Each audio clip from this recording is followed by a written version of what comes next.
Hey guys, welcome back to episode A of Midwest Retro Gamers. We want to say on the last video I kind of messed up. I said David Clothier, which is actually Clothier. I'm sorry, David. Got us this Guardian Legend box and manual for Christmas, but I also want to thank Ryder or Pro because he actually went on it. I did not know that, so thanks guys. Thank you very much for this.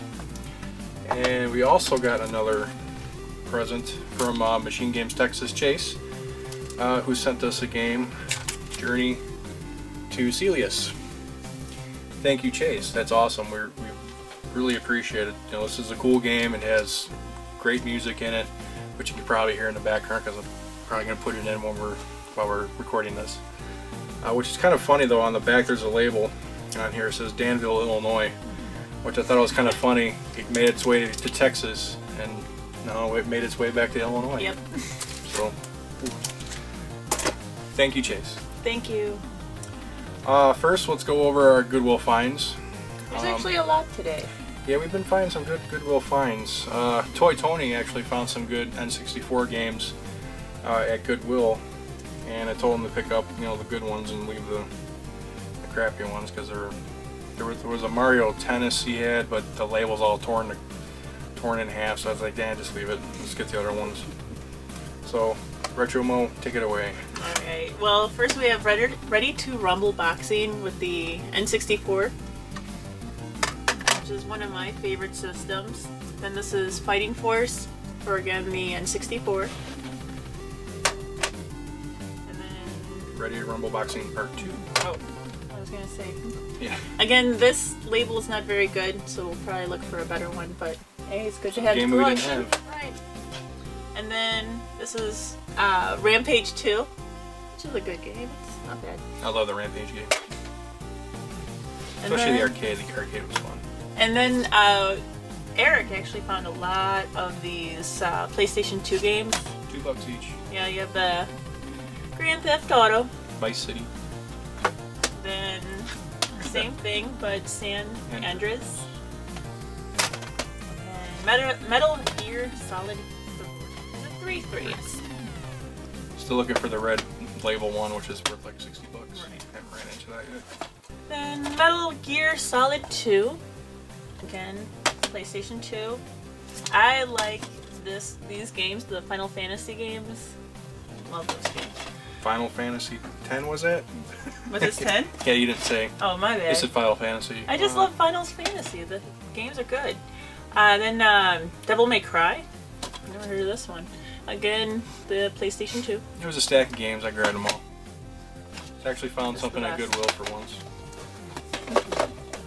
So that's it for Goodwill. Yeah, I think pretty good. We got a couple more N64 games.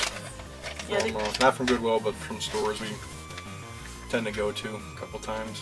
And this is actually a duplicate, but for the price Rampage it was, 2. you can't beat it. Again, Rampage 2.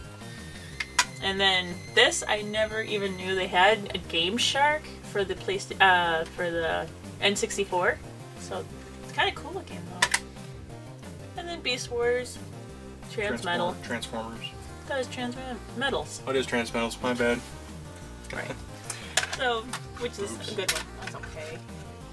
So, You're going to wonder why the title says NES at GameStop.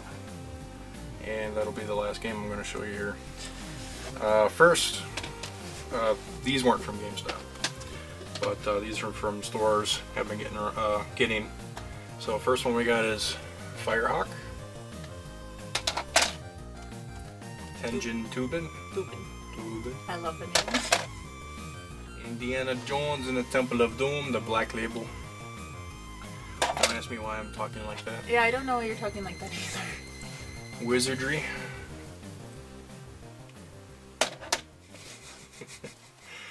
Now this one's a hard one to say. The Magic of Shirzadi. Shirzadi. Yeah. You guys know what it is.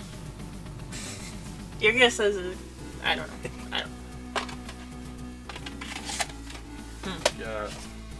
Boulder Dash. Everybody remembers Boulder Dash. I don't remember Boulder Dash. Robin Hood, Prince of Thieves. Awful name. The Battle of Olympus. Cobra Triangle. And the last game that was sold at GameStop, and I want to give a big thanks to Eddie from work, who is a watcher of the show. He was nice enough to pick this up for us during Christmas time, and it kind of shocked me. He said he went to GameStop and he found it at GameStop. He got Dragon Warrior 3, and also it came with the manual. Now he got it for 25 bucks, and that's well under value of what it is. And I was really surprised that GameStop actually had some NES games. He said there was some more stuff, and he watched our NES collection video. He remember seeing, I'm looking over because my dog is just being a pain in the butt. He saw that we had Dragon Warrior 1, 2, and 4, and we're missing 3. He was pretty certain that that's the one we need, so he picked it up for us.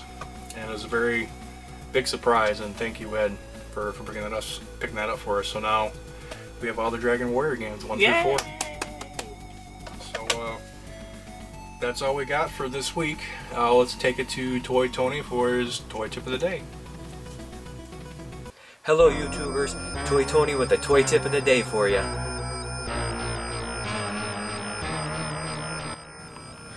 For today's toy tip, we're going to talk about the real Ghostbusters, Kenner toys from 1986. We'll start down here. We have Peter Venkman. One thing to look for him is he's got a green stream and a blue ghost. He runs roughly, if you find a loose, complete one in mint condition like this, you're going to spend about $35. For a sealed mint one, about $120, $125. Then there's Egon. He's got the orange stream, a dark orange stream, and a yellow ghost. And he's as rare as Peter because they're the two most popular, at least in the toy line. He's going to run you about $130 to $140 sealed. If you could find a loose one, mint in this condition, you're looking about $30, $35 roughly. Then you got Ray, my favorite Ghostbuster. He's got the light orange streamer, almost yellow, and he's got a maroon ghost. He runs about $120 sealed, and you can get him probably loose, complete in this condition, about 20 bucks. Last down here we got Winston Zedmore with his yellow streamer and his light red ghost, and he runs about $20, $22 loose, complete, sealed, probably about 100 bucks. I got this guy actually really cheap because on eBay somebody spelled his name wrong when they listed him. Zedmore, his last name is spelled with 2 D's, and the guy listing it spelled it with 1 D. So that's another tip for you, is sometimes when you're typing in the name of a toy, if you just change a letter here and there, sometimes you can find a figure really cheap because nobody's looking for it, and I was the only bidder. So I got him sealed for about 30 bucks because the package was kind of beat up. And so I just opened him up, and he's in, great shape, great figure. And finally, we're going to talk about the Stay Puft Marshmallow Man. He was going to run you about 70 bucks, 60 to 70 bucks if you find him sealed. Loose in this condition, I've seen them sell for about $15 to $18. I wouldn't go any higher than $18 for him.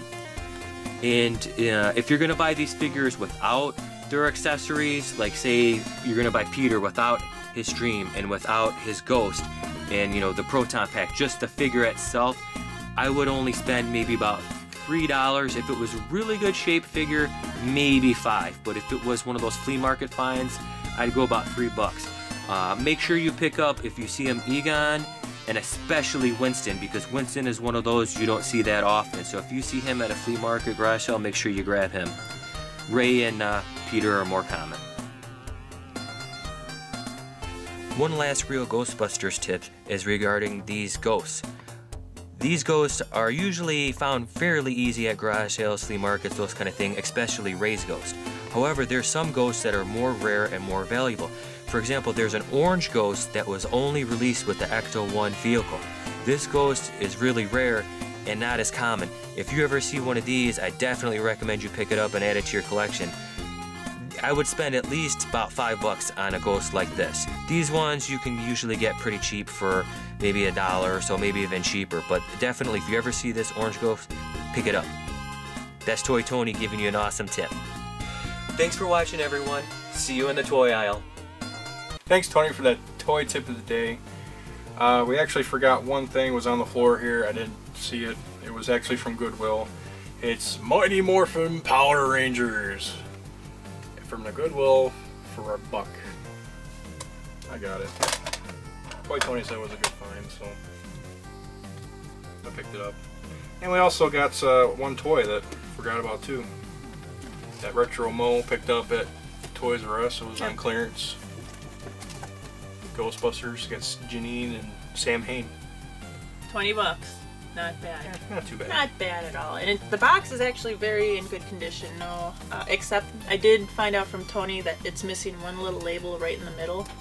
So it was on none of the boxes, and I was already at home. So, oh well. It's just not going to have it. Yep. What can I do? So that's it for this month's episode. Tune in next time. We have some more finds to show off to you guys. And we'll see you next time. Thanks for watching. That's it for this month's, week's episode. Please. It was in the beginning of Chase, remember? Son. Sorry. My bad.